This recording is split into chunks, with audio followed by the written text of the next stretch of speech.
Now you may be familiar with thermite, but have you ever seen it like this?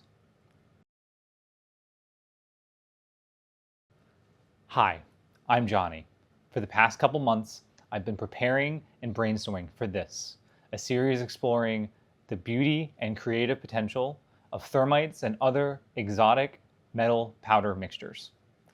In this series, we'll be diving into historical and exotic thermites, giving you never-before-seen visuals like the ones on screen now, and running design of experiments to develop maker-friendly processes that may allow us to make really interesting materials at home, such as high-temperature ceramics, cutting bits, and maybe even armor plates.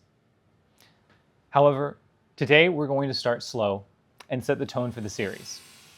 The two reactions you'll see today are red iron oxide thermite and manganese dioxide thermite.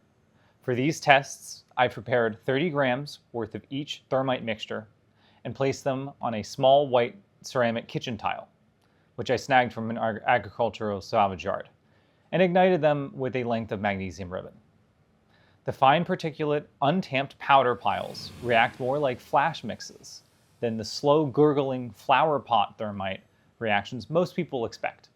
However, the resulting slow-mo sparks, molten iron splash, and the thermal mushroom cloud are, in my opinion, definitely worth the effort. Since one aspect of the series is the creative and artistic potential of these otherwise destructive mixes, the white tiles serve not just as witness blocks protecting my driveway, but also as miniature canvases. The iron oxide leaves a splattered layer of iron drops and mist, which flash rust overnight, while the manganese dioxide provides more of a fine glaze reminiscent of moon rocks or meteorite strikes.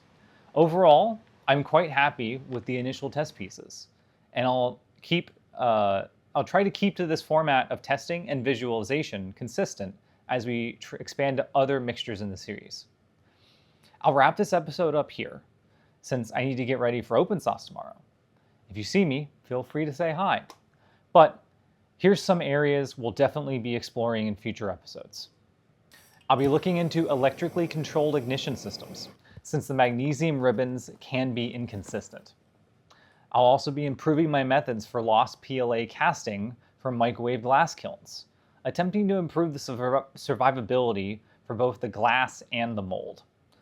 And I'll be showcasing some silicon oxide thermite reactions, also glass, once I can get the reaction to be a little bit more stable. If you've made it this far, this is the part of the video where I say that exothermic mixtures aren't the most algorithmically friendly content, and pure metal powders aren't cheap. So consider sending this video to a friend, or joining my upcoming Patreon or Substack, where I'll be publishing detailed experimental write-ups and results. Lastly, stay safe out there.